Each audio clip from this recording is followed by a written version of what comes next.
আসসালামু আলাইকুম বন্ধুরা, দেখতে পাচ্ছেন এখানে একটা আপনাদের ব্যাটারি লো কাট প্রোটেকশন মডিউল। হ্যাঁ, এইটা হচ্ছে আমি এক ভাইয়ের দোকানে, এই যে দেখতে পাচ্ছেন এই ইনভার্টারটা, এটা হচ্ছে জংফা 4-in-1 1000 ওয়াট ইনভার্টার। হ্যাঁ, এটা উনি লাগিয়েছে একটা অটো যে ভ্যানগুলো আছে ওগুলার পুরাতন ব্যাটারি। তো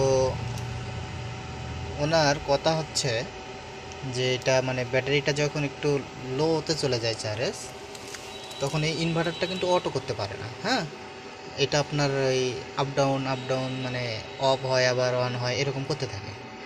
তো উনি আমার কাছে একটা পরামর্শ চাইলো যে ভাই এটা কিভাবে ঠিক করা যায়। তো আমি এই ব্যাটারি লো কাট প্রোটেকশন মডিউলটা সার্কিটটা এখানে ইনস্টল করে দিলাম। হ্যাঁ, এটা ব্যাটারি থেকে, এই যে দেখতে পাচ্ছেন এই তারটা, এটা ব্যাটারি থেকে এসে ঢুকছে আর এখান থেকে সুইচিং একটা রিলে হয়ে ভিতরে গেছে। তো এটা যখন ব্যাটারিটা লোতে আসবে তখন এটা অটোমেটিকলি একবারে পুনরায় বন্ধ করে দেবে। দেখতে পাচ্ছেন এখানে, হ্যাঁ এখানে দেওয়া আছে 9.9 ভোল্টেজে যখন চলে আসবে তখন এটা একবারে পুরোপুরি অফ হয়ে যাবে। আর এটা এই দিকেরটা টিপলে দেখা যাবে এটা অন হবে 13.1। হ্যাঁ, তো এটার কাজ হচ্ছে মোটামুটি এটা। আর ওনার ইনভার্টারটা এইভাবে সেট করা আছে, এটা এই যে এখান থেকে লাইনটা ইন করেছে, এদিক দিয়ে ইনভার্টারে আসছে আর এদিক থেকে আউট হয়ে গেছে।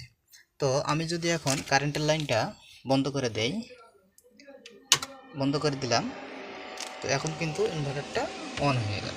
এই যে দেখতে পাচ্ছেন ইনভার্টারটা অন হয়ে গেল। তো এটা এখন দেখাচ্ছে 13.0 ভোল্টস।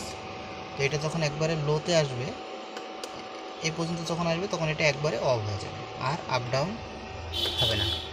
তো আশা করি ভিডিওটা অবশ্যই লাইক কমেন্ট শেয়ার করবেন। ধন্যবাদ।